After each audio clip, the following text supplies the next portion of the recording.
In this podcast, we chat about the win against Sheffield United and QPR, look ahead to West Brom, and then see your podcast questions. This is the Boro Breakdown podcast, and this is our Boro Matchday Chatter in a pod. Support. Curtis Fleming is there on the edge of the area. Fleming for Craig Hignett. Hit it, Higgy. Higgy hits the treble!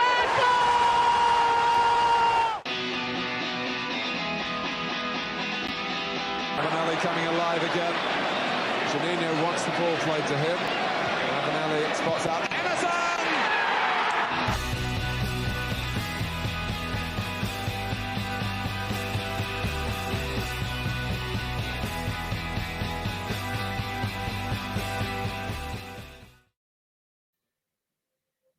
Hello and welcome to the Boro Breakdown podcast with Johnny, Dana and Tom. We are the Boro podcast that gives you all of your Boro Matchday Chatter in a podcast. And I tell you what, Boro love the number 3 at the moment. Another game, 3 games in a row. We've won 3-1. And the last time that happened, something probably did happen. But, anyway, it doesn't really matter. Something happened and it really worked. But yeah, 3-1 for Boro yesterday against QPR, 3-1 against Sheffield United. We're flying the league with 4 points from the top 2. I can't believe I'm actually saying that, given we were 11 points last week, but now it's 4.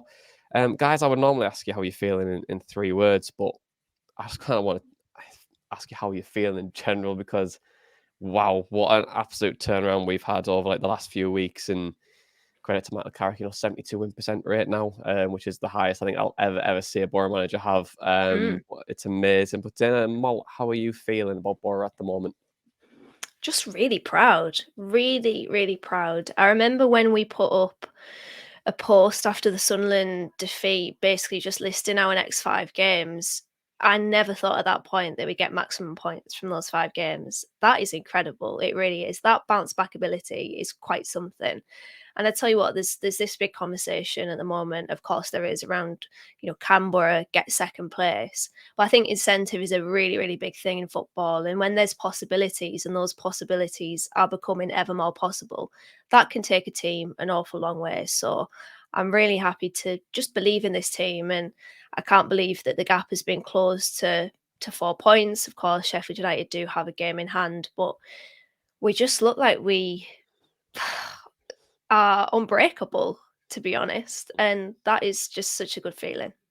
And if you would like a Malt Curse t-shirt, it's available at t-side.co.uk/Boro Breakdown, and you'll find your Malt Curse t-shirt there. It's been 2 minutes, Johnny. You got that in early. Got to get him in early. Tom, how are you feeling at the moment as well?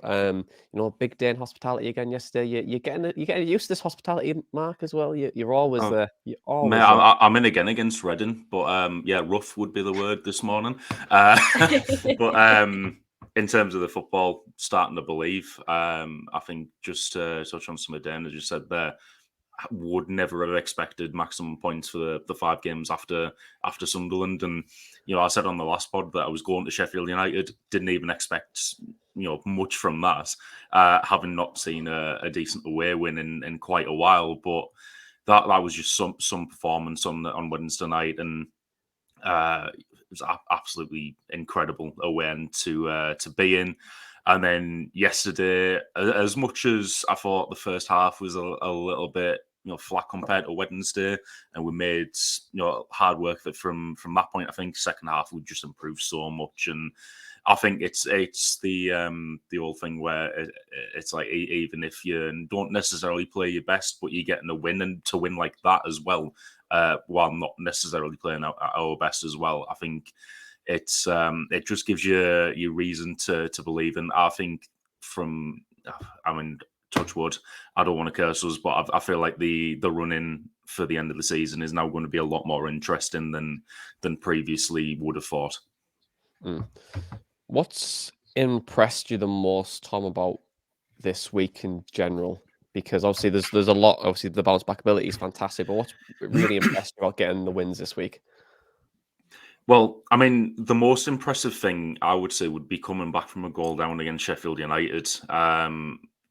They started really well on Wednesday night, and as soon as that goal went in, it's just that sickening sound you hear when you're in the away end of the whole, 3/4 of the stadium cheering. And I was just straight on my phone messaging you guys and messaging others going, And like I'm disappointed with that goal to concede. And I thought it was going to end up being 3 or 4-0 by that point, but then it just changed from that point onwards. It just seemed like that was the wake up call we needed, and they went to sleep straight afterwards. And then we just absolutely outplayed them for the rest of the game. Such a good performance, and whereas I think it would have been easy for heads to drop at that point, and I think we saw that last season at Sheffield United away under Chris Wilder, where heads did drop and we end up losing 4-1. It's just the mentality is so impressive of our players to just take that and be like, all right, now it's our turn, we'll score 3. And then, the performance yesterday, like I said, didn't think we were at our best in the first half. But it was interesting, I read in the Gazette, I think this morning, where Carrick was saying he just kind of had a laugh and a joke with the players at half time, and that was the way of getting them ready for the second half. And that's great. Well, it's turned out to be great management because second half and done bits, but it's just so good to watch us at the moment. Like I say, even when we weren't particularly playing well yesterday, in my opinion, we've still managed to get a 3-1 win.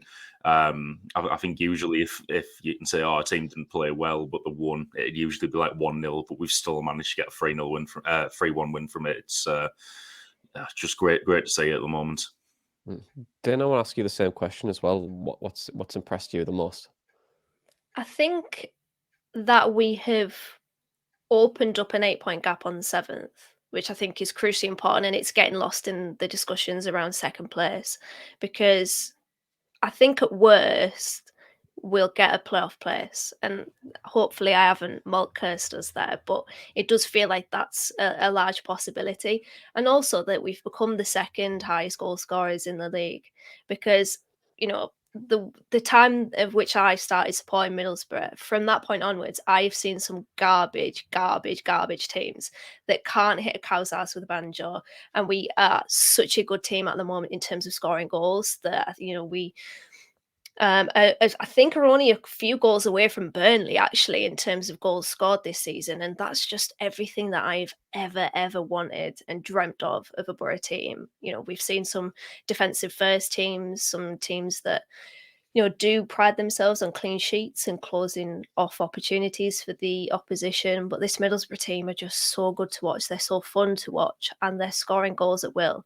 3-1 victories in a row. I think 4 times we've scored 3 goals that in a row.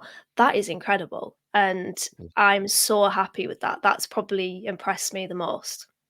Michael Carrick's free scoring, Redza. You can't stop. And I never thought I'd ever say that ever. But it does feel like a bit of a dream at the moment, and we've just been really impressive.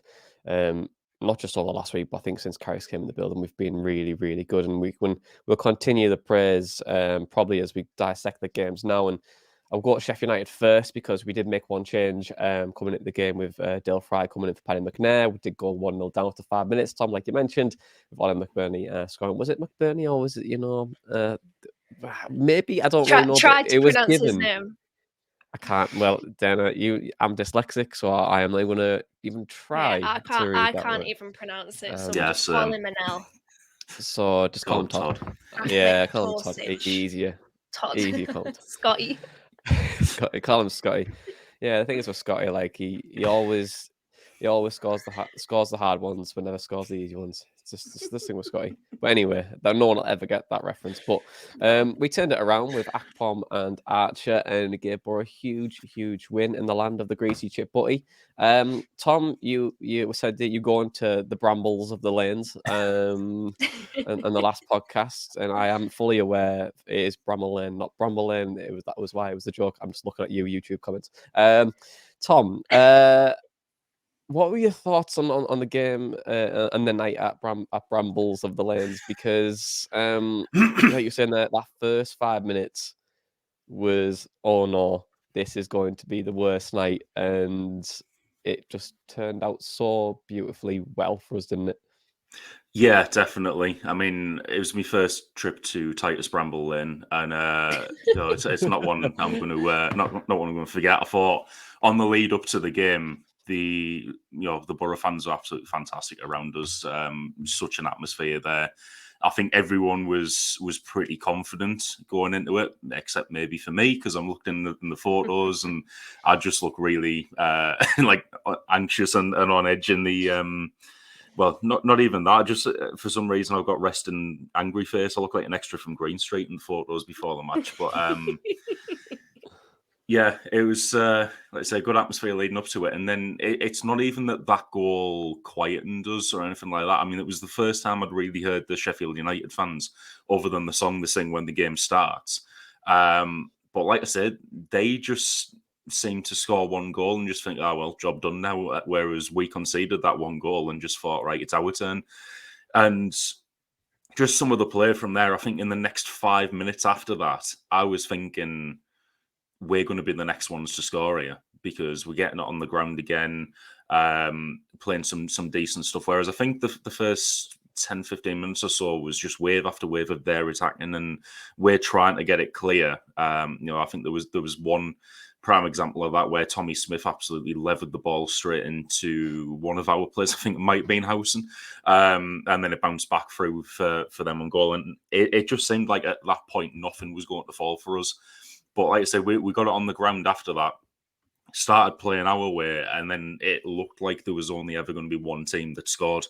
And then just after the first goal, like we never shut up singing. Like I say, great atmosphere. The Football in a Library song is going to live with me for quite a few weeks. I thought that was incredible.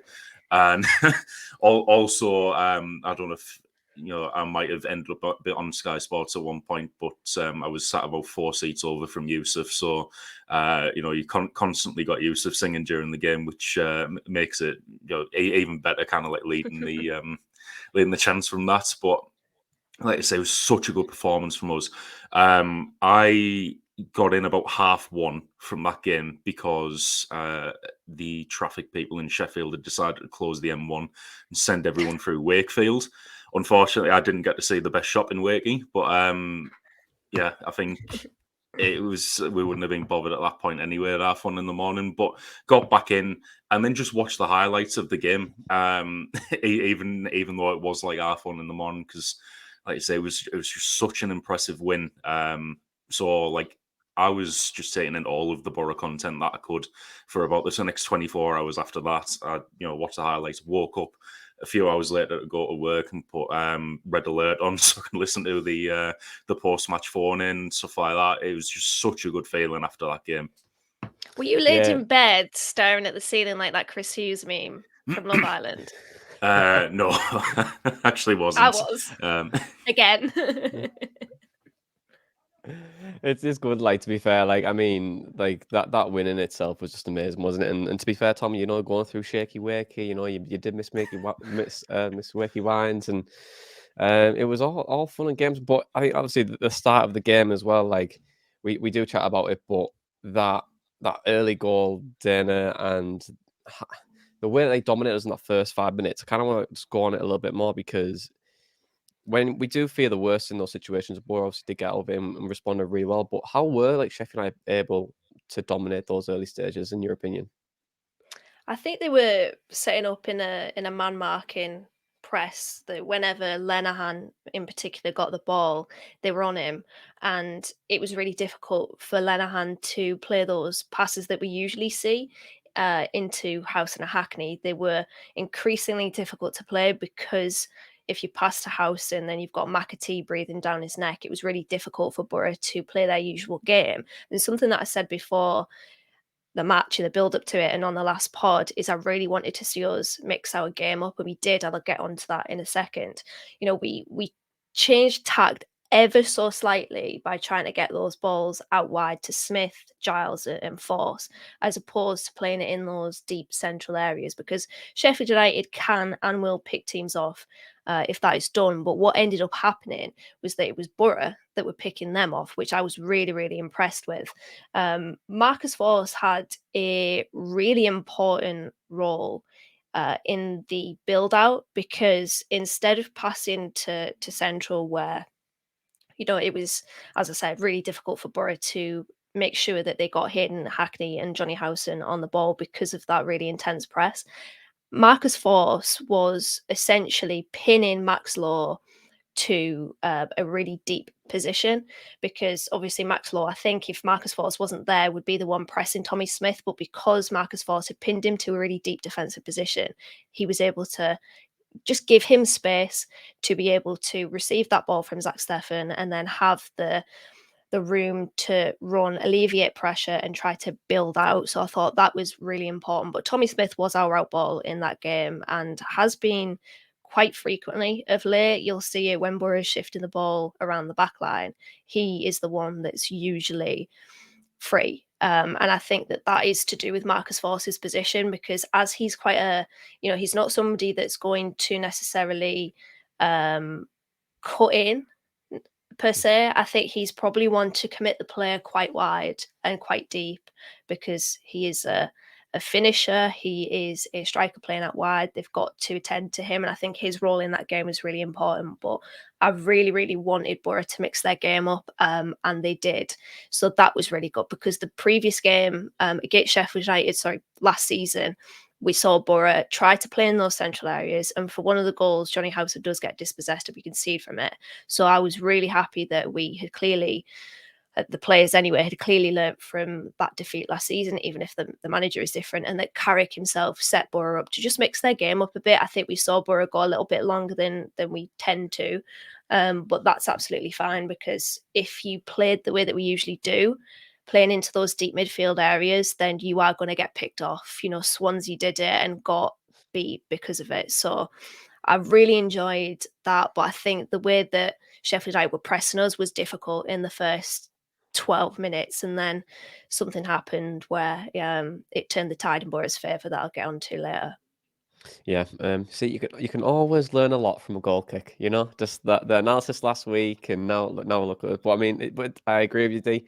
Like it's always important for Boro to have the options done from those goal kicks. Can we play it along? Can we create numerical advantages, and can we just break teams down? And it was interesting to see how QPR set up, and we'll come on to that in just a moment as well. But Tom, I want to talk about the first goal, because long throw at the box, and it was something that we'd expect a Tony Pulis team to score back in the day, and also the ones where Ryan Shotton was slinging them in, and we never ever create anything. But Sheffield United did.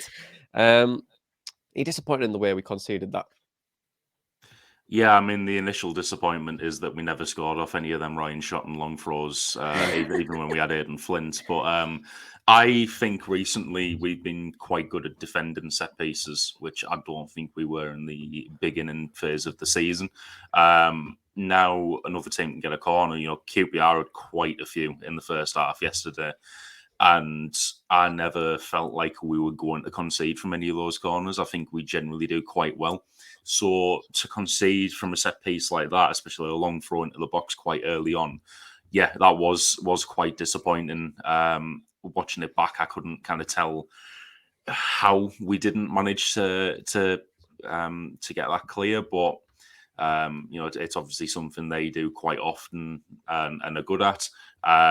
It's just, like I say, it's disappointing to concede a set piece when I think defending them is quite a strong point of our game recently. And then obviously Boro reacted then, and you said you wanted to come onto it, so let's do. The response, Boro getting back in the game, in your opinion, how did Boro do that? I'd love to sit here and say that it was Boro themselves, but it was assisted by Oliver Norwood, because he tries to play a pass around 12 minutes in. He wraps his foot around the ball to try to get the ball over to the far side through Jayden Bogle, and he's to the left of the centre circle in our half at this point, and he just undersells it, and Riley McGree is able to pick it off and start a counter. Now, nothing actually comes of this counter in terms of Boro creating a chance. It actually ends up with Tommy Smith trying and unfortunately being unsuccessful in trying to keep the ball in. But it was just under a minute of Boro possession, which was our first sustained period of possession in that game. And I think that's all we needed to give ourselves the platform to be able to calm the game down, because it was frantic. The opening 10 minutes were, they were swarming on us. They were picking up those second balls. We were pressed within 4 seconds of the game and forced long. So it was a frantic start, but that was the platform that we needed just to, as I said, calm things down and impose our confidence on the game. And I think that was probably what turned it in that first half, in that opening to the game, because we just needed a bit of possession. When you do have a frantic start like that, what I'm looking for as a fan is just keep the ball and then grow in confidence. And what we saw after that was Boro at their brilliant, dazzling, delightful best, playing some, again, I'll say it, alluring football. And the combinations, the link up, the 1-2s, the one-touch passes around the side of players, cutting through Sheffield United like they're not even there. It was just brilliant to watch. And the first goal was brilliant itself. I think that's me underselling it there from Akpom. I mean, that like shifting it from his left foot to his right foot in a position where I think some strikers would feel pressure, so much pressure to do the right thing that they end up doing the wrong thing. He does that with just this air of tranquility, really, that I that he is the top scorer in the championship, that he's the best performing player in the championship. That move probably epitomised it. It was one hell of a goal, honestly. The way that he shifts it, the shimmy, getting it into the bottom corner and sending 2 Sheffield United players diving desperately to try to block it. It was just a brilliant goal.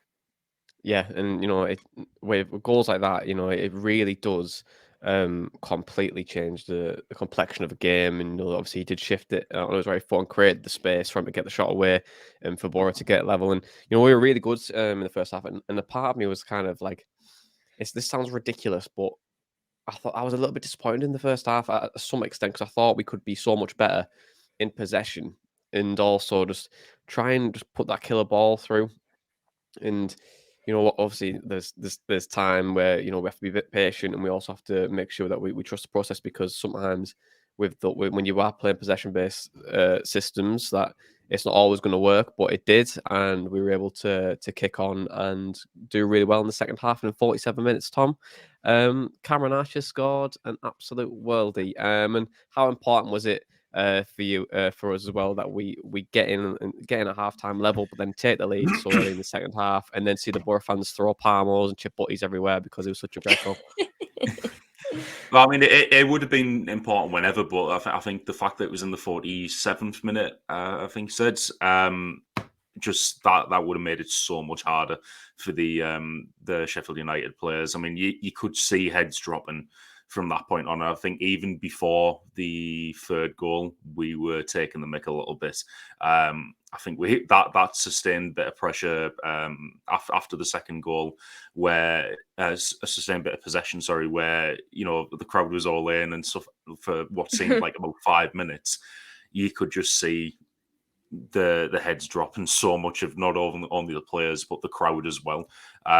So I think for Cameron Archer to get that so early in the second half just made a massive difference and really kind of added on to that as well. Like I said earlier, the Sheffield United fans, I thought, were quite quiet.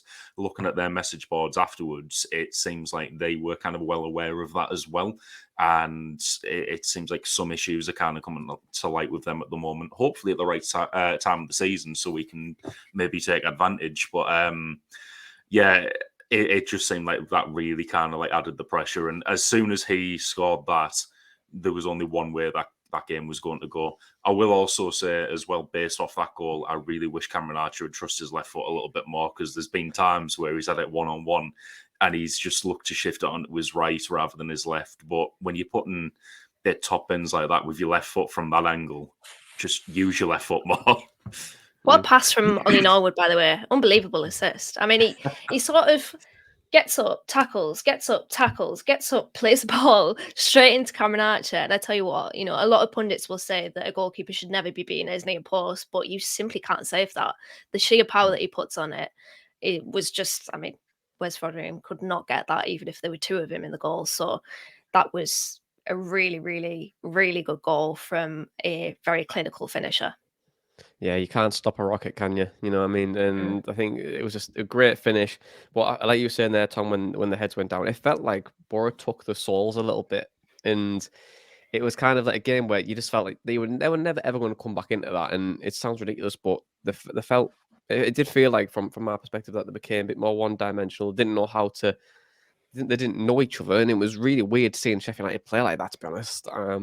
But they did, and when your soul gets taken in a football match, and you just want the game to end, how can that really affect not just this game, but the games in the future? You know, they got beat yesterday against Millwall.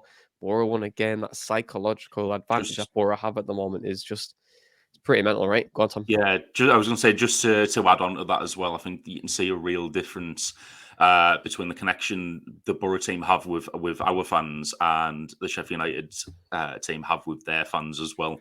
I'm not sure what was shown on TV, but towards the end of the game, there was an argument between one of their fans and Jack Robinson when he went to go and take a throw in, which resulted in I kept watching this after the match because he kept having a go. About 4 of their fans ended up going over and starting on this one fan who was having a go at Jack Robinson. Then stewards got involved, and it just you would never kind of see that with us who were third in the league, and they're second in the league, and you're getting that sort of reaction from the fans. And also, I would like to add, because I don't think this was picked up on TV, at least it wasn't when I mentioned it in the chat the other day. Riley McGree, potential nomination for Shithouse Island, because he got subbed off. He had to leave the pitch at the closest point, which was actually right in front of where that fan was sat who was having to go at Jack Robinson. Someone who was having to go at Riley McGree on his walk past, he just kept on pointing up at the scoreboard and laughing at him. All Borough fans who were watching the AME were absolutely loving it and laughing our heads off. He got a pretty much standing ovation, as well. Everyone stands at away days, don't they? But Riley McGree got a proper ovation when he walked past us just after that. I tell you what, on that Jack Robinson thing, for a side that have claimed for the past 2 weeks that they're not rattled, they're certainly acting like a team that are rattled. Because, I mean, after the third goal, Paul Heckingbottom, the horrible little gremlin that he is, kicking the substitutions board. Like, Yadar kicks the substitutions board when your team concedes. Like, kicking a dog when you bet loses. That's you see him. You see him. They're rattled. They're rattled. They're rattled. Yeah. Well, look, I was saying that you're saying like the souls get taken from those moments, and obviously Sheffield United are still a great side. They're going to probably come again the next few games, and I'm really, really intrigued to see how they get on the next few games. Teams in and around them in the playoffs, and it seems that teams are finding them out at a time where you really don't want to be found out. But look, when you are in that position, you've got a really good side. You're so many points ahead. And once that complacency starts to hit, and once the mentality just shifts ever so slightly, it's very, very difficult to get yourself back going again. But I'd be interested to see how they fare up. But it also could happen to us as well. We could lose 2 in a row and it's all done and dusted. But that is football, as Grant Ledbetter would always say, that is football. So we'll see. But there was some really key moments which I think we need to analyse as well. Dan, obviously you want to have an assessment on the second half's entirety, but there is some knee slide club mentions going as well. So would you want to assess the second half first? Yes. You know what? I thought it was a really, really good second half. A really open game of football and really entertaining as well, to be honest. It was sort of, we'll go down one end and then you'll go down the other. And it was just very, very open. And there was a moment in the game, actually, where Sheffield United were getting back into things and they brought on Daniel Jebison and it looked like they were starting to maybe threaten a little bit more. It was 67 minutes in where Tommy Smith makes a really key block, actually. The ball ends up going out for a throw-in. And the Sheffield United fans are just, on their feet in encouragement because they can sense that they're probing, they're probably likely to get an equaliser. And Tommy Smith just stays down. And whether or not he's injured, and, they didn't mention this on the Sky commentary, but on BBC Tees, they were saying, Tommy Smith has been around the block. He knows when to stop the game. I thought that was brilliant in-game management from Smith because he just stops the game dead. He takes the sting out of it, as they say. And it just allowed Boro to, again, calm the game down. When it was a little bit heightened emotionally, Boro were able to just calm things down. And I really enjoyed that from Smith. I said to you in the group chat, brilliant, Smith, staying down and just taking the sting out of it. Because, suddenly their fans turned from encouraging them to then booing Smith for staying down when he did. So I thought that was really good. But it was just a really fantastic second half where, Boro were looking to kill the game off. And I think it probably is a foul on McAtee. A lot of Sheffield United fans were not happy with Andre Mariner, but I think there's enough time between McAtee being fouled by Hackney and then Jebison losing the ball. Brilliant tackle from Marcus Voss, by the way, very improvised, sort of like a scorpion almost. But he wins the ball back, drives Hayden Hackney, and then the Megs on John Egan, by the way. Happy 200th Sheffield United appearance, John Egan. And then Cameron Archer puts the ball into the back of the net. I say that wasn't a very good description of it. He sort of like almost to a degree looked like he was going to get in front of the ball, but he just stops it. He changes his body shape and then curls it into the corner. It was just brilliant. Pandemonium. You can shove your greasy chip butties up your ass because it was Boro's night, and we're all really, really happy with that. I couldn't believe it. It was just a brilliant, brilliant performance from us. Very aggressive there. Then, well, I'm wearing my Shithouse Island t-shirt, so it's just what this shirt does. Put on a chip butty where it should never go. But here we are. It's Boro Breakdown podcast, and nothing is off limits. But two, obviously, knee slides to talk about as well. Then the knee slide club, the only place where you're in a club for sliding on your knees. So should we go for Chuba Akpom first? The lovely finish, and then decided to slide on his knees. Yeah, lovely finish. Potentially lovely celebration, but I don't think he quite executed it. He tries to go for it and then falls on his way up, which was really unfortunate. I mean, the celebration after was brilliant, but it's just that little stumble on the way up that I think does it for him. Somebody said to us, gone. Well, I think he's went too knee heavy there. I think you've got to really emphasize the shin motion to really get the slide itself. The salt. Yeah, the slide itself is a bit. I feel like the slide's a bit subdued, and then it's the execution of the finish that let him down a bit. I think we've seen better from Akpom. I would say a 5. 5 out of 10. And then the Cameron Archer, Cameron Archer one for I think it was the second goal, wasn't it? He just the knee slide. Yes, it was. Yeah. I just want to see this one again because I feel like he's got the ball out, he's ready to go. He's gonna throw the arch, the arrow. Sorry, we got the arch motion, but then just falls on his knees. For me, that's where you see an ACL blow. But he did it anyway. But let's have a look at it. If we got the clip. Yeah, it ain't great. I mean, there's a nice little tumble there as he realizes that he just hasn't quite got it, but he tries to load his boat and he fails because the knee slide fails. So it's it ain't great. It's a Hall of Shamer, I think, from Cameron Archer, but I mean the finish, we can let him off because of the finish. Yeah, it was a great finish, and he just has a little roll as well, and has a little bump with Akpom as well, just to try and really sell the knee slide afterwards. But we adapted celebrations in the next game against QPR, where it became a cheek slide club, and the cheek slide club is sponsored by the Cheeky Girls.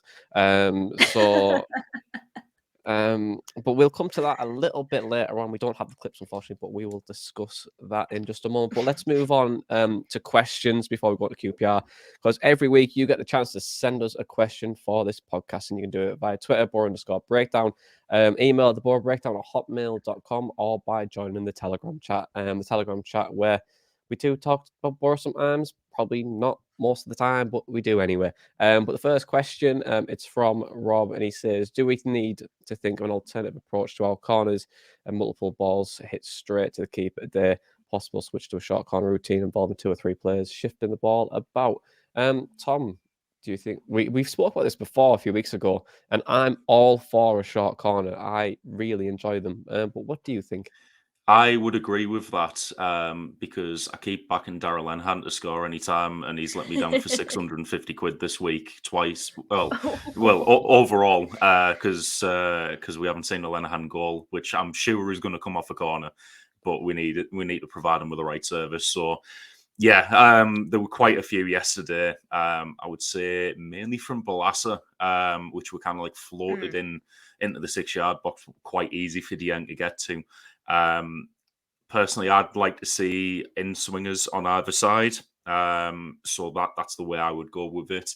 Kind of get a bit of whip on the corners. But if it turns out that, that type of routine is the best way to go, absolutely not against that. I think that helps Giles play to his strengths in terms of the crossing, because he doesn't seem to be as good at dead ball situations as he is in open play with crossing.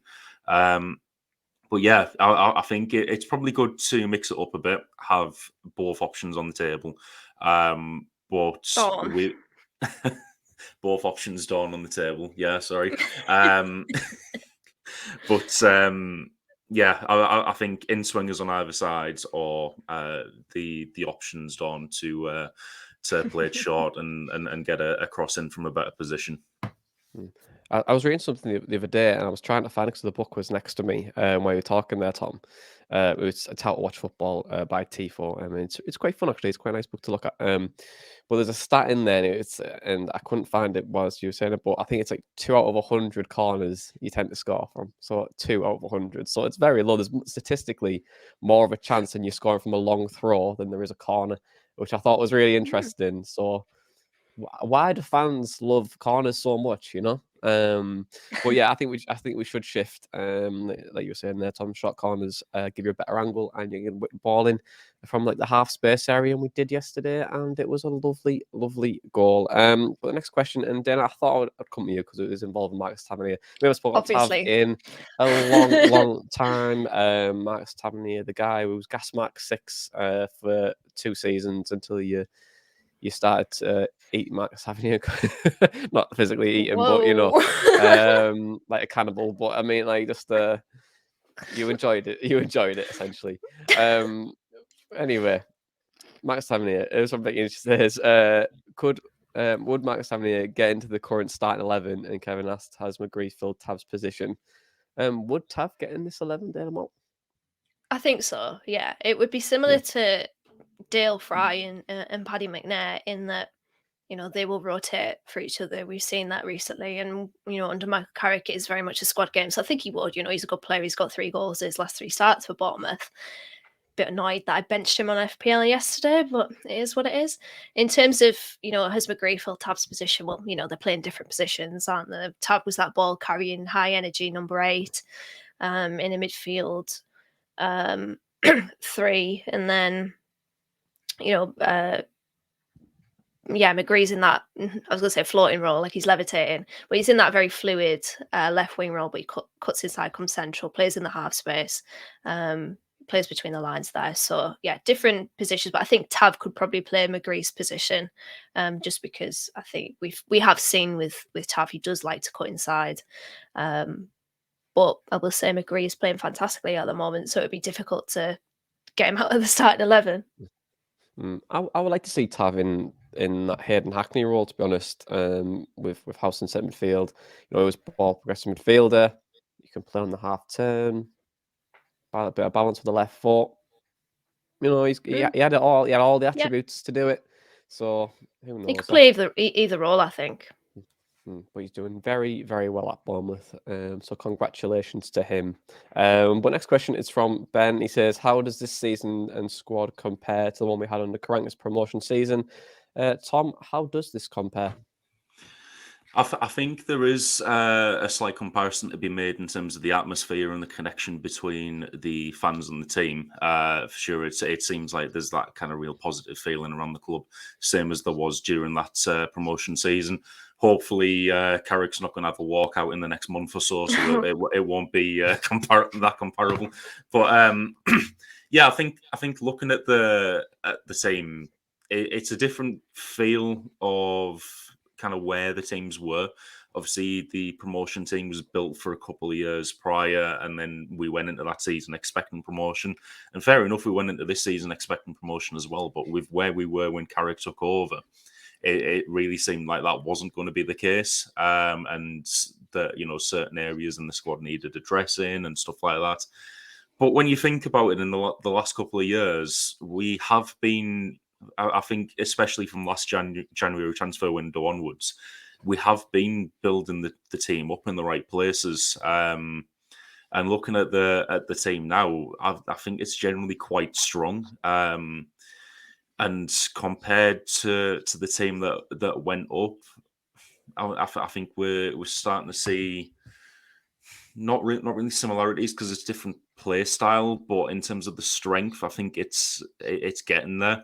I think it's around equal. In fairness, the team that went up didn't have a striker which scored 19 goals, so I think that's the main difference. But yeah, I think the positive feeling is definitely similar, and I think in terms of the strength of the squad, we're really starting to see the full potential of this team now, which would be quite similar potential-wise to what we had when we went up. Okay, then. Well, the next question, it's from Remy, and he says, is our "we'll score more than them" attitude going to be sustainable to go for an automatic promotion push? We're conceding relatively high XG chances each game and haven't been punished as of yet. Do we need to tighten up at the back? Dynamo, would you like to take this one? Yeah, obviously this came to us before the QPR game. In terms of XG, yes, we have conceded a few opportunities. If I look at info goal against Sheffield United, it was 2.49 XG for them versus 1.27 for us. Of course, probably the Njai chance where he runs through on goal, and then both Zach Steffen and Dale Fry close the angle down for him. But then, I think game state matters. There was a big chance from John Egan towards the end of the game. I think that accounted for the highest single value XG in that match, where it was that header that it was fairly easy for Zach Steffen to save. Should have done better with that. So I think that accounts for, as I said, the highest value XG there. But then Cardiff, 1.89 XG for them versus 1.95 for us. Of course, the Kipre chance where he heads it down and over the crossbar. I think we've got to think about that. Blackpool, we had 1.84 XG versus their 1.59. The Jerry Yates chance that hit the crossbar, of course, a particular chance of note. And then Watford, 2.31 XG for us, 1.12 for them. The Martins chance where he runs in, and I was expecting that to at least test Steffen, and fortunately for us, he slips. So I think we are letting up these opportunities, but I do think that our "we'll outscore them" sort of mentality will last, because this isn't just a team that's relying on one player. Obviously, Chuba, top goal scorer in the Championship, but you've got Riley McGree who's chipping in with goals now. Cameron Archer on the score sheet against Cardiff. Then 2 against Sheffield United. You've got Marcus Forss in amongst the goals. There are a lot of threats in that Middlesbrough team. Crooks as well, coming off the bench and making an impact. So I think we do have the options there to be able to still outscore teams. And in terms of goals per game, 1.7 goals per game. We've scored 56. Burnley are on 63. So we do have a team that are capable of outscoring. So I think we are going to concede these high XG chances, but for me right now, it's not so much of a worry. Our game can't be perfect, but our attack is very, very important. Yeah, we do have a very important attack, and it's really nice to see us just create so many chances, which is also really fun to see. But the final question is from Izzy Slovenia. He says, did Carrick design Akpom's deeper role to suit Akpom specifically, or have we struck lucky that we have a player in Akpom that can play a role that has always been part of Carrick's tactical plans? I think it's true about Akpom. I think now I may be wrong, but I'm pretty sure when he was coming through, he was definitely more of like a cam, and then more like a number, like a cam / a centre forward, but could play in between the lines. And then as he's progressed through his career, I think he's always been suited to a way of playing that is suited towards more possession, free flow, and give him a bit of a free roam, and he will deliver the goods. And he had that at Arsenal, and that's why he had a really good name, and that's why, I think was it Daily Mirror that said it was going to be at the World Cup in Yeah. 2026 or something. But he's always had the talent and always had that game intelligence, and I think Carrick's done excellent in bringing him in. Not just bringing him, obviously Wilder brought him back with Leo. I think because they were forced to. But he's came back and he's just suited the system. In a way of playing that has given him more dominant on the ball, allows him to have a bit more of a free roam and create space for others. And also just on top of that, True Brackpom deserves a lot of credit. He has put himself in this position, all the extra work, all of the video analysis, all the extra yards, all of the game management and working on himself is probably the reason why we're seeing such a successful player at the moment, and a really high performing one as well. And I think he's just a pleasure to watch at the moment. But does he suit Carrick's way of playing? Absolutely, he does. Are we lucky that he fits the system? Of course we are. But it just needed a way of playing to unlock that, because he was never going to unlock that under Neil Warnock. Never, ever, ever going to unlock that, because a striker doesn't touch the ball under Neil Warnock unless you're 6'4". But he's done really, really well. And the podcast, the QPR podcast, Up the R's, said, can we borrow him for a few games? And no, you can't. I mean, if we get promoted, but we are scoring goals everywhere else, so maybe 1 or 2 games, who knows? But let's talk about QPR then, because we made 3 changes to the side that beat Sheffield United. McNair, Balassa, and Ramsey all coming in for Fry, Howson, and Force. Dana, obviously, full debuts for Balassa and Aaron Ramsey. How do you think they fared out? Because they seemed like they struggled a little bit in the first 20 minutes or so. Yeah, I think a lot of our players, in fact, I think every player of ours struggled in the first half. It was just one of those, Carrick put it as a sticky game. I think we were sloppy at times, our passing was off. I think with Barlasser, he was trying to thread these balls through, but unfortunately, with the way that QPR was set up, it was really difficult for us to sort of break through those lines. But I think patience was just needed with that performance, and patience was needed with the individual performances as well.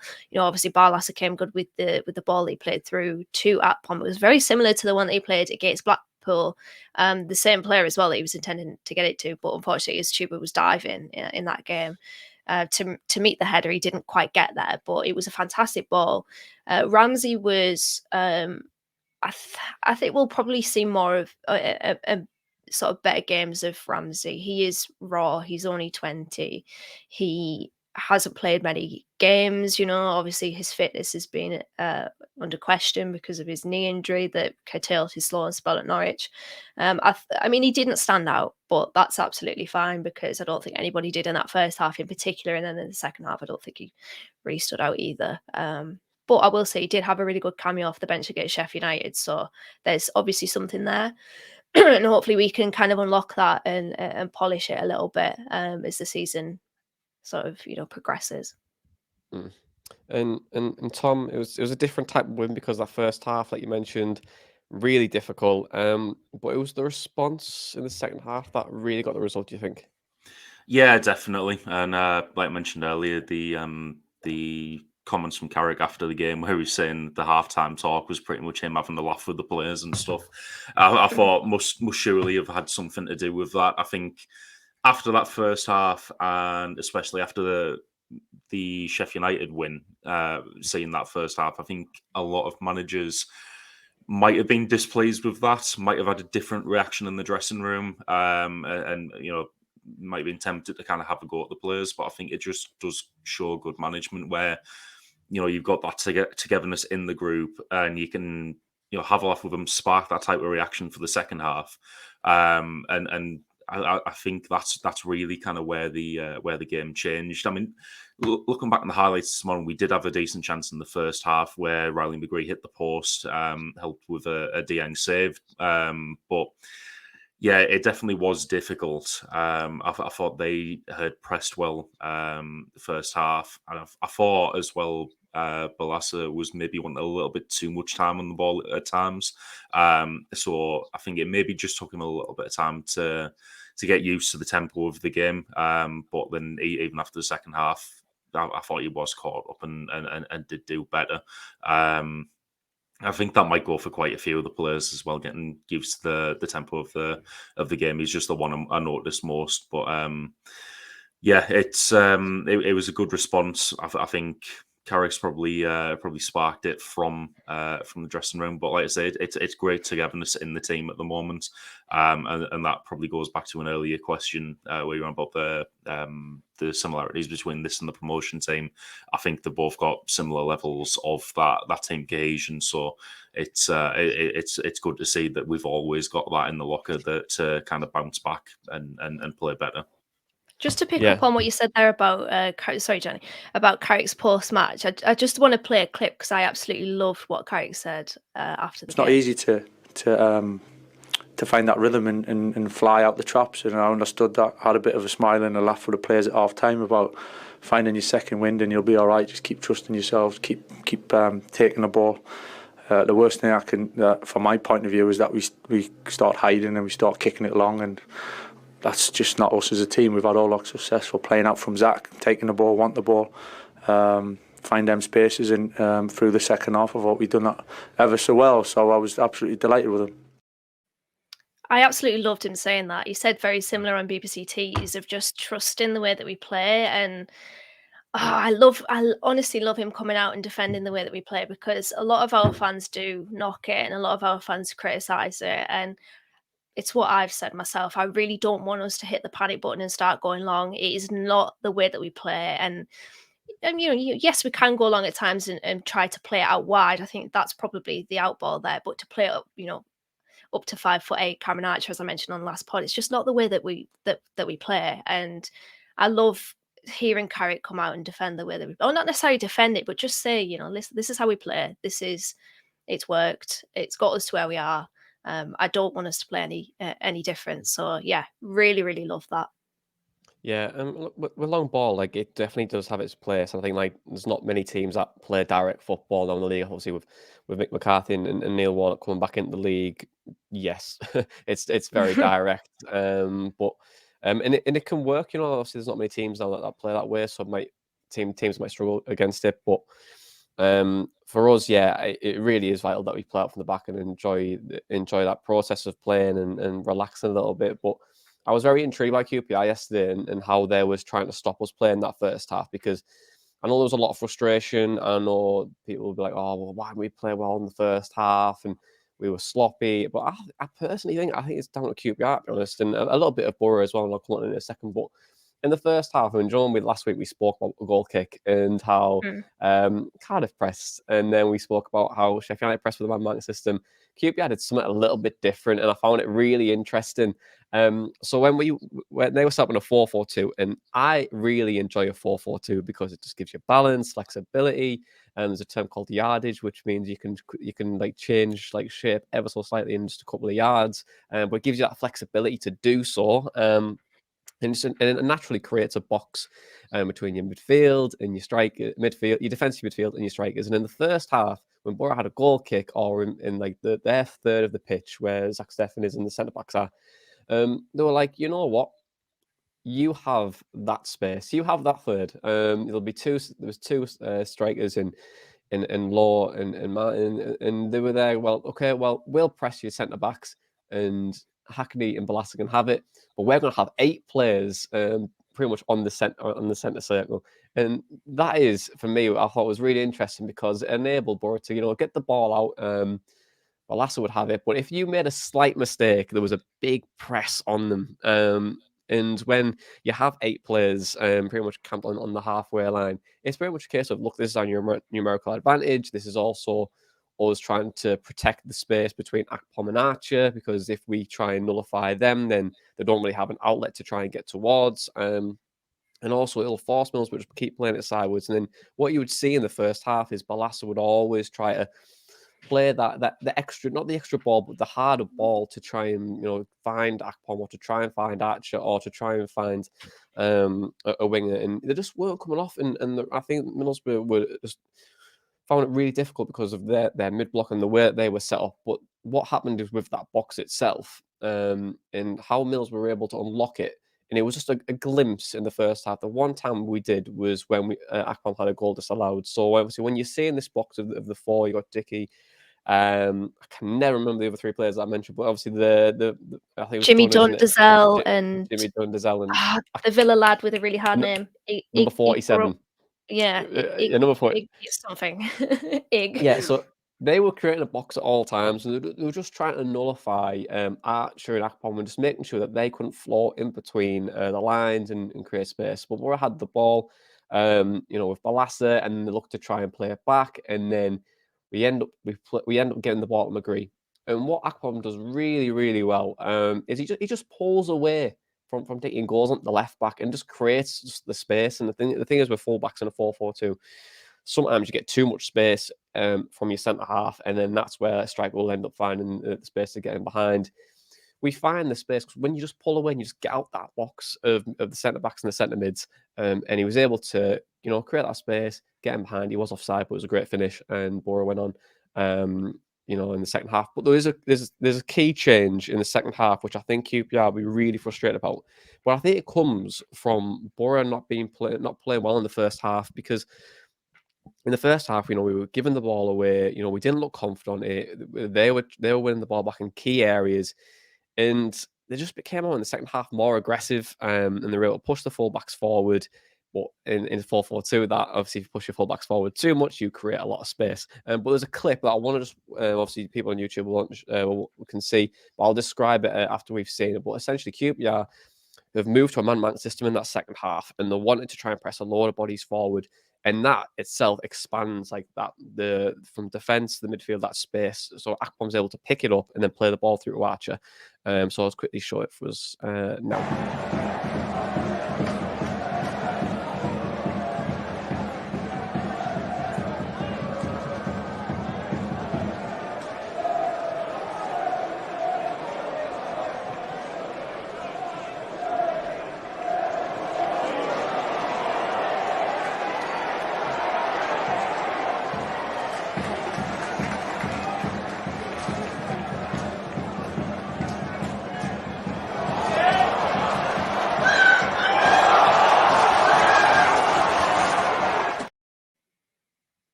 Lovely stuff. But yeah, obviously with that, it just shows the aggression of press, bringing too many players forward or picking up the space in between the lines.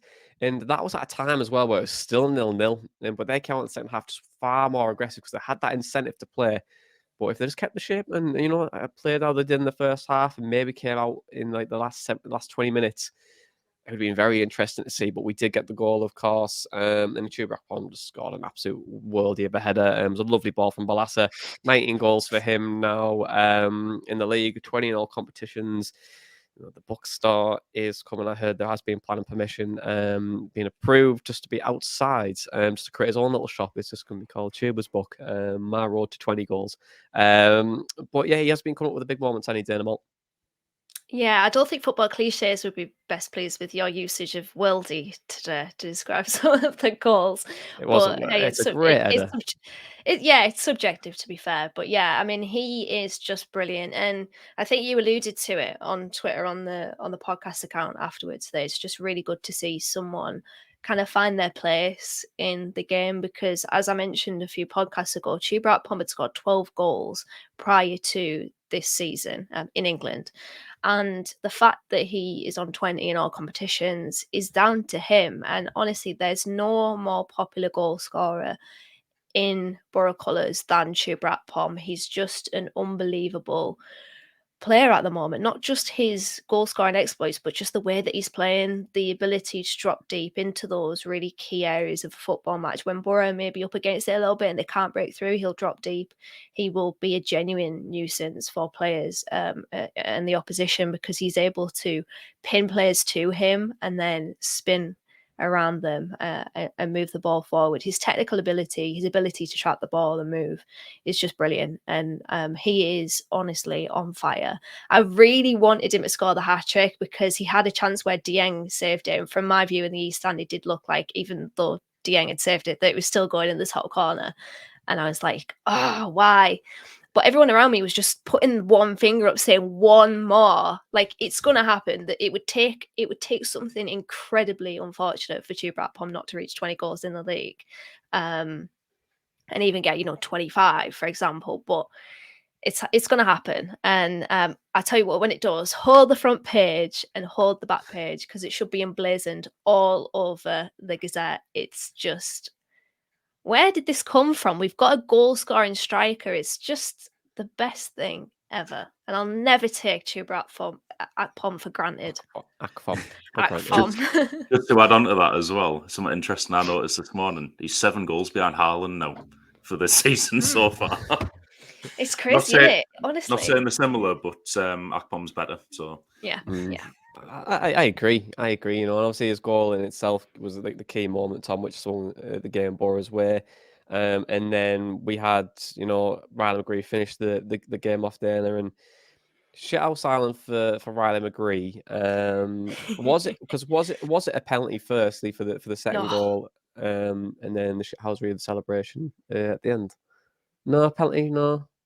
No, it wasn't a penalty. I mean, Riley McGree is on Shithouse Island for his celebration after Sunderland, after the game at the Riverside earlier this season. But I think we should probably just call it Riley McGree's Shithouse Island, because he's done a few shithouse moments here and there, like little small ones, but the accumulation of such. And he is becoming like the prime final boss shithouse, and I'm really quite enjoying it. So yeah, it wasn't a pen, but who cares? We'll take it. And Akpom, God bless him, for somebody that's so good and putting in front of goal from open play, his penalties ain't great, are they? Horrendous. Missed the last one against Burnley. The one against Wigan was bad, but Ben Amos was in goal, so he got away with it. So yeah. So I actually judged Dieng for not keeping hold of that penalty. I think everyone could tell where that penalty was going to go. I honestly think I'd have held that, so I don't know how Dieng pushed that back out. I mean, some people are saying that Akpom's so good that he assists himself, because that's the second time now that he's basically like set up his own goal. He just wants more goals from open play. That's what he's after.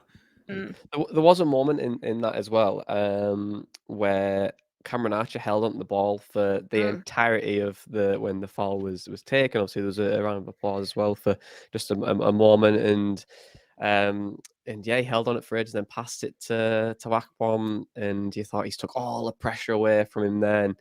And I said to my Uncle Dave, I sat next to him, and I said he's going to miss this, and he never. And he did, but he put it away in the end. But as the game was nearly wrapping up, Elijah scored a free kick from miles out. It surprised everyone, including Stefan. But Tom, can you have any complaint about it? Because I think everyone was shocked. I don't think anyone celebrated. I think it was just like even the QPR fans couldn't believe it. It was very Joe Bryan in the playoffs, that wasn't it? So he scored from about 50 yards out with a free kick or whatever it was. But yeah, I don't think anyone would have ever expected him to try and shoot from there. Definitely caught Stefan by surprise, as much as, there were people near me who, anytime Stefan makes any sort of kind of lets a goal in that they think he should have been saving, the blame will be on him. But yeah, I don't think anyone could have seen that coming. So I don't particularly blame him for getting caught out there. Okay, then. And then finally, just the Cheek Slide Club, sponsored by the Cheeky Girls. Akpom and Riley McGree, they've moved away from the knee slide. They thought, you know what, we'll do something a little bit different this week, and we'll slide on our cheeks. And there was some good slides there. They did get a little bit of distance. I feel like we can review that another time. But it was good cheek slides, and I'll probably give them 6 or 7 out of 10 there. There could be more to work with. He did. He was just a little cheek slide, just a couple of yards. Riley was better, wasn't it? His celebration was funny. It's almost like he sort of glitched for a little bit. His game mechanics broke, and then he suddenly woke up and he just sprinted over to the northeast corner. And yeah, that slide was really good, actually. Yeah, really good. You can really get a lot of velocity, and then you can really just fly out the camera shot, and it was lovely to see, really good celebration as well. Actually, Akpom had 2 bum slides in one game. Yeah, and obviously with that as well, I really appreciate the effort the players going into this season with the celebrations. I feel like the days of when you used to watch Premier League years and it was either the left hand or the right hand or both hands that would go in the air, and that you do like the little fist bump. So it's nice to see us adapting. Maybe there could be a somersault in there before the end of the season. We just don't know. But I'm all for the celebrations, and I was John like Ted Lasso, well at the. They learn how to do NSYNC. Maybe we do that. Maybe that's where we need to go to a dance routine could be the way to go for the next celebration. But let's quickly move on to the praise and place before going to West Brom. Praise and place is the place where to give praise to a player, coach and staff. The Palmo I had yesterday, Dana's Shithouse Island shirt, and Tom's beautiful hair this morning. So there you go, Tom. You are ready and glowing, sir. Anyway, sorry, the present place. Sorry, Tom. You just looked so dreamy. Would you like to go first? This in the present place, Tom. Who is going to be your nominee this week? Well, I mean, you might have to go into the present place after that, mate. But My third wheel in here. Dana, I love you just as much as I love Tom Green. We're all friends here. But does Tom, it's just when someone's glowing, he's going, God, he's glowing today. cheers. Sorry, Tom. I made any effort Tom. before this pod, but I think for me, Riley McGree in the present place this week. I think, especially against Sheffield United, Cameron Archer and Chuba Akpom will get the plaudits. But you look at the last 3 games, he got a goal against Cardiff. One was a penalty yesterday and got himself a goal. I just think he's becoming such a not even becoming, because I think he has been for a while, but he maybe goes under the radar a little bit, such an integral part of the team. I think last year as well, when we first signed him, he was maybe a little bit overshadowed in his position by Tav. But I think he's just grown so much as a player, and to be chipping in with worldies, decent goals, decent assists and stuff this season. Like I say, just an integral part of the team, and hope he continues his form for the rest of the season. Dana Malt, who gets your place in the present place? I'm going to say Zach Steffen. I know people's mind will immediately go to Chair's goal yesterday, but his contribution to the game against Sheffield United was so important. He made 9 saves and expected goals against a 3.37 looking at FOTMob. So, no goalkeeper in the Championship made more saves than Zach Steffen in that particular mid-game week. So, I knew that he would have to have a big impact on that game, and he did. And people will say, well, I would expect him to save some of them, but they came at crucial points in the game, and I don't think we can invalidate it. So I think he was really important in that. So I just want to mention Zach Steffen, and then Cameron Archer as well. Obviously, he will get the headlines from that game midweek, but just for somebody that's really small, 5'8", to be able to outmuscle 6'+ Championship defenders and good ones of that, is just, he's so explosive. And we are so lucky to have Cameron Archer, because he could have gone. He should be in the Villa first team squad, to be honest, and he will go on to bigger and better things. I wouldn't be surprised if he was playing for England. That's how highly I rate Cameron Archer. So, yeah, just a cold-blooded finisher, and we saw that on Wednesday night. Yeah, absolutely. Both really good picks, guys. I'm happy with them. I think, but I'll go with Chuba Akpom. I think to see a player just be in the form of his life in itself it's just so good to watch. Like his movement, his finishing ability, everything that he does at the moment is just gold, and it's just mint. It's just so good to see. And I can't praise him enough.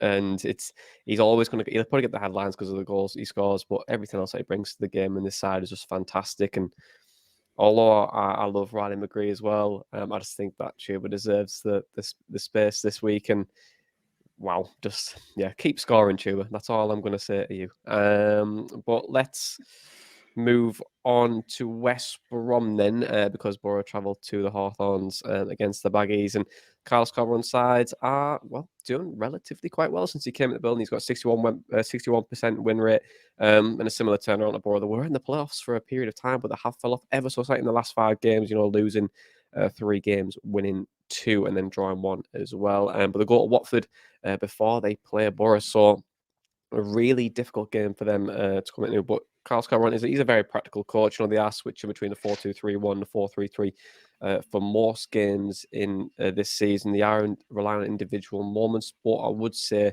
for Carlos Corberan, he's very, very good and very influential in games in the way he can change a side to set up and have them rotate in different positions to make things difficult for Boro. But guys, how are we feeling about this game in general? Because at the start of the season, we were thinking this could be a really, us two could be up there at the end of the season. They've got a fantastic side, but they had a really torrid start of the season, obviously with Steve Bruce in charge, and no one ever wins under Steve Bruce. Let's be honest. But how's the bacon? Did you say? How's the bacon? Did you say? Tom, how is the bacon? Did you say? How are you feeling about this game? To be honest, a little bit nervous about this one, and I think that maybe shouldn't be after the Sheffield United performance. It's just my mate made a very good point yesterday.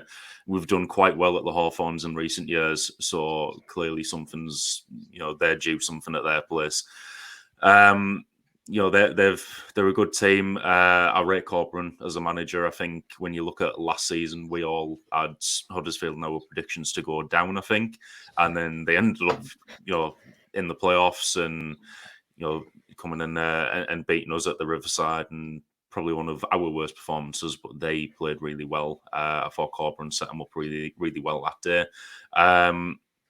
So I think it's going to be a tough match. They've obviously got a decent team, some decent players in it. I wouldn't be too disappointed with a 1-1 draw. I think we get that point there. Then 3 of our next 4 games are all at home, which I think are all winnable, and Swansea away is winnable as well. So I'd like, obviously, to avoid a loss next week, and I think 1-1 would be a fairly decent result. Dana, you're going, I believe. Am I right in saying that? So, I am. How are you feeling about the trip to the Hawthorns and Boro getting maybe a result? Who knows? Yeah, I'm excited. I've never been to the Hawthorns before. I'm ticking off a few stadiums this season, but I mean, they're unbeaten in 8 home games, I've just seen. So I wouldn't be surprised if this is a draw. As I mentioned last podcast, I think it's now 12 games since we last drew a game. I think we are due a draw. So obviously we'd like to keep things ticking over with the wins. And if we get one, it's yet another big victory. But I think it's going to be a really tough matchup, because I think Corberan is a wily manager, and he will probably adapt to try to combat and negate Boro's strengths and to accentuate our weaknesses, as he did when he brought his Huddersfield side to the Riverside last season. So I think because of the coach that Corberan is, I'm a little bit nervous, but I was nervous about the Sheffield United game, and I don't want to get ahead of myself, and this is by no means me doing so, but I think I just want to trust this team a lot more, so I trust that we can get a good result. Whatever that means, it could be a draw, it could be a win, I don't know, but as long as we keep trying to solidify our place in the playoffs, that's good enough for me. Anything else is a bonus. Tom's predicted a 1-1. What are you predicting, though? Ooh... I'm going to go with, for some reason, 2-2 keeps floating around my head. I think it did last week. But I'm going to ignore that. I'm going to say 2-1 Boro. 2-1 Boro. Okay, I'll take the 2-2 Desmond then. I think it'll be a difficult game. Like we was all saying there, it's going to be really interesting to see how they set up against us. And, I'm going to watch the game again when they play against Watford this week, and hopefully I can understand a little bit more of how they play. But he's just so flexible as a coach, and he will change it. So I'm intrigued to see how it shapes up on Saturday. But when the last time we won there, we won 2-0. And do you know who the goal scorer was? Any of you? Do you know who the goal scorers were in 2019? Do you know? Was it Britton Fletcher? It wasn't, no. But Fletcher's one of them. And he did score that absolute Oh, worldie. that, yeah. Oh, God, who else scored? Is it Saville, the other one, maybe? No. Oh, I blame Fletcher for this because it was that worldie, should we say, the audacious strike from range that is sort of clouding whoever scored the other one. Oh, no. Who knows the score? I'm cheating. Go on, cheat if you want. I'm cheating. I'm just trying to think of that team. I can tell you if you want. Hayes was in goal. I remember that. Yeah, he had a really good game, if I remember right. Yeah, he did. He made a good save. Well, don't you know what, Dana? I'm going to save you the effort. No. The I goal must find scorer out. in the 17th minute was by Daniel Yeah. in the I 17th don't remember that minute, goal and Ashley at all. Fletcher. I can't remember either. All I can remember is Ashley Fletcher turning absolutely walloping one for about 40 yards and loving the goalkeeper, and it was wonderful. And I think Neil Madison's commentary is superb on that as well. So I might have to relive that commentary. But guys, I'm going to go with the 2-2. Desmond, Dana's going with the 2-1, and Tom's going with the 1-1. But that's it. Thank you very much for watching us and listening to us as always. And don't forget to rate us 5-star and subscribe on YouTube and on the podcast providers. That helps us get found in chat and all that fun stuff. And don't forget to donate to our fundraiser for the Motor Neuron Disease Association. We are trying to raise a load of cash for a fantastic charity. But Boro take the blade to the blades. They jumped through the hoops against QPR, but couldn't get 4 wins in the bag against the Baggies. This has been the Boro Breakdown Podcast, and that was our Boro Match Day Chatter in a pod.